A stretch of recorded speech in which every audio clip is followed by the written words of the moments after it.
The start of Masters Tokyo is rapidly approaching, where 12 of the best teams in the world will battle it out in hopes of taking home the crown. So who are the best teams in this tournament, and can any squad upset the reigning champs Fnatic? To answer this question, I went into VOD Dungeon for the last 2 weeks, watching over 150 VCT Franchise League games and compiling a god tier stats sheet that puts all others to shame.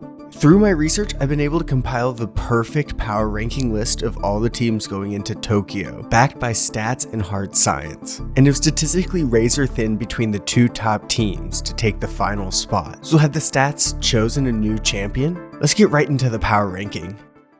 Yeah, so 2 Chinese teams are playing in this tournament, Attacking Soul Esports and Edward Gaming, which we saw the latter in the lock-in tournament where they went out in the first round to 100 Thieves. I'm putting both of them in their separate group for the rest of the power ranking, because it's hard to tell how they'll do in Tokyo, as the competition is so much different in China compared to the rest of the leagues. Edward Gaming could definitely beat a few of the teams, as they've competed well against 100 Thieves and seem to have improved, but they might also go winless like they did in Brazil. This is a little different for Attacking Soul Esports, which is honestly probably the worst team in the Masters, as they're a weird team that utilizes very weird strats and comps. While this works for teams like Paper Rex, Attacking Soul doesn't have that caliber of technical skill, which will probably result in them being steamrolled. But let's move on from the Chinese teams into the rest of the power rankings. After analyzing the stats, it seems clear to me that Foot Esports is the clear 10th team, as they ranked low in both pistol wins at 45%, which puts them 9th out of the 10 other Masters teams, as well as 8th in first kills to deaths, barely getting over 50%. That combination is pretty scary to me, as I could see them falling down fast in these matches against top teams. On a more positive note about Foot, they ranked first in op kills, as Kiwi is deadly with the sniper on both offense and defense, as that was one of the reasons why they have the 4th best full buy win rate in the tournament, as they're so explosive and can frag with the best teams. But overall, the team stats don't amaze, which is why they're 10th. So I'm doing these two together because I feel like they're the same level right now, that being T1 and EG. Now with the confirmation of Demon 1 playing with EG, I have them etching out T1, as Demon 1 provides the explosive fragging that can move them past a few teams. But with the 2nd worst first kill to death ratio, they are one of only 2 teams in Tokyo, with more rounds starting with them down. They can't survive if they're forced to go down early in rounds against the world's best. With T1, they run into a major problem when it comes down to full buy rounds, where they rank the worst out of all teams attending the Masters, with only a 49% win rate. This is due to a lot of over-aggression by the team. While it doesn't hurt them in league play, it'll hurt them in Tokyo. Along with the issues of these two teams, they both have the worst map win records, where they're constantly pushed to 3 games by teams that weren't even close to making it to Tokyo. A good aspect though of EG is their ability to limit thrifty rounds at the 3rd least given up. This was one of the reasons why they're able to upset Cloud9 and NRG, as they won the rounds they were supposed to. This will be so important when up against teams that treat sheriffs like vandals and can one-tap you if you overreach.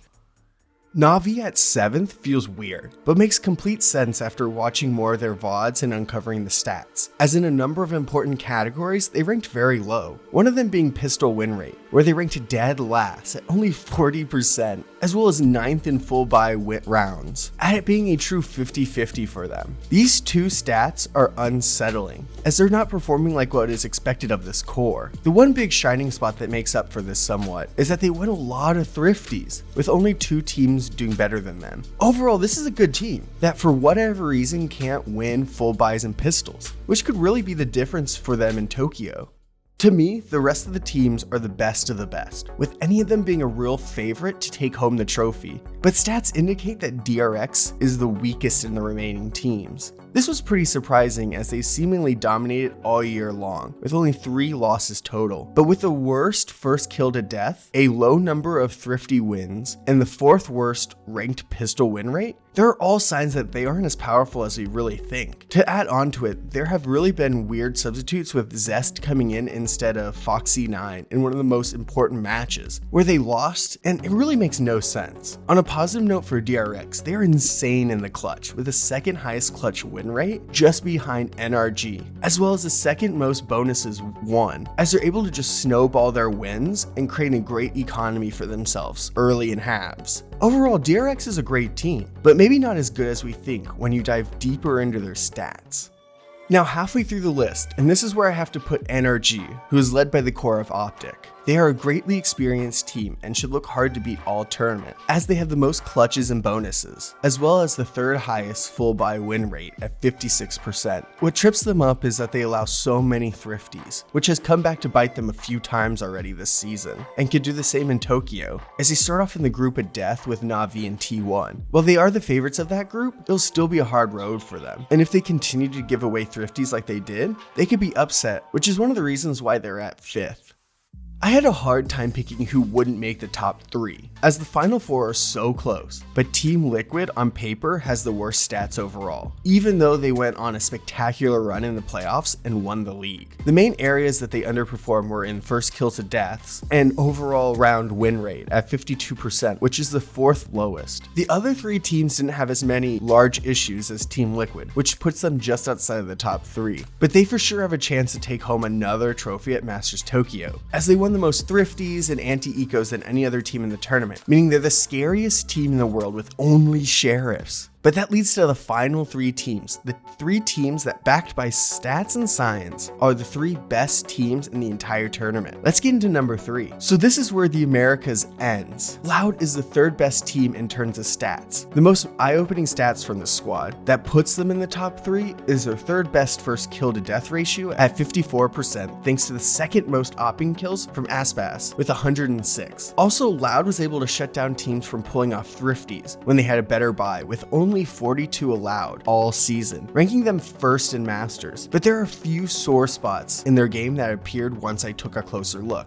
They have a less than stellar full buy win rate, as they rank towards the bottom of the list at 7th, as well as a 51.7% win rate on pistols that puts them in the middle of the field. These stats compared to the 2 teams left put Loud lower in this power ranking. So now down to the final 2, fnatic and pickems, and I'm going to reveal it like this, slowly showing the different stats of both teams. Play along with me and put your guesses down in the comments.